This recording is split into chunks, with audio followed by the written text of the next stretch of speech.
ఈ cinema review అబ్బా.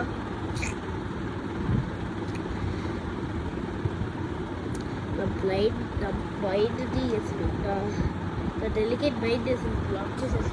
So ఎంత బాగుందంటే చెప్పాలంటే ఎవెంజర్స్ వారు ఇంత బాగున్నారు అనుకోండి. హ్యారీ పోటర్ దీనికైతే పిల్లవచ్చా, కానీ హ్యారీ పోటర్ బాగుంటుంది అంటే హ్యారీ పోటర్ అంటే మనకి కొంచెం నోరు ఎక్కువ కదా. సో సినిమా ఉంటే బాగుందబ్బా.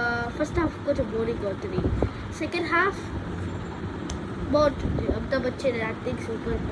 తర్వాత ప్రభాస్ యాక్టింగ్ చెప్పచ్చు బాగానే ఉన్నది. అంటే ప్రభాస్ని కొంచెం ఇంకా సీరియస్గా పెట్టినే బాగుండేది, కానీ ట్రైన్ నాగేశ్వరికి పెద్ద హ్యాట్స్ ఆఫ్ అబ్బా. అంతా అన్ని దీపికా పడుకునే కమల్ హాసన్ వీళ్ళందరినీ కరెక్ట్గా కంట్రోల్ చేశాడు. థ్యాంక్స్ అబ్బా. PS5 కంట్రోల్ చేసి పడేసాడు ఎందుకోమాకండి, బాగా కంట్రోల్ చేశాడు. నెక్స్ట్ ఇంకా ఏదో చెప్పాలి అసలు. ఫస్ట్ హాఫ్ మీరు చూడాలనుకుంటే కళ్ళు మూసుకొని చూడొచ్చు, అది పెద్ద బోరింగ్. సెకండ్ హాఫ్ బాగా లాస్ట్ హాఫ్ అన్ అవర్ మాత్రం సూపర్ అబ్బా. ఆ వార్ సీన్స్ సూపర్. తర్వాత లీక్ మీరు చూడలేదు అనుకుంటే ఇంకా కలికి సినిమా వెళ్ళిపోండి. Just get out.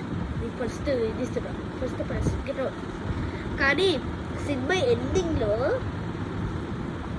Amitabh Bachchan అసలు ఎందుకు రేపే నాకు అర్థం అవుతుంది. అంటే నేను డీప్గా పడుకుని వెళ్ళినప్పుడు అసలు ఎందుకు అంత స్ట్రెంత్ లూజ్ అయిపోయింది. ఎందుకంటే ఒక గాడి లిఫ్ట్ చేశాడు, అంటే అలా హల్కలా ఉంటారు కదా. సో మీరు అంతే గైస్. సో వాటికి ఇంకా కలికి 2 కూడా రివ్యూ చేస్తా, కలికి వచ్చి వచ్చినప్పుడు. సో ఇంకా ఆపేద్దామా మరి.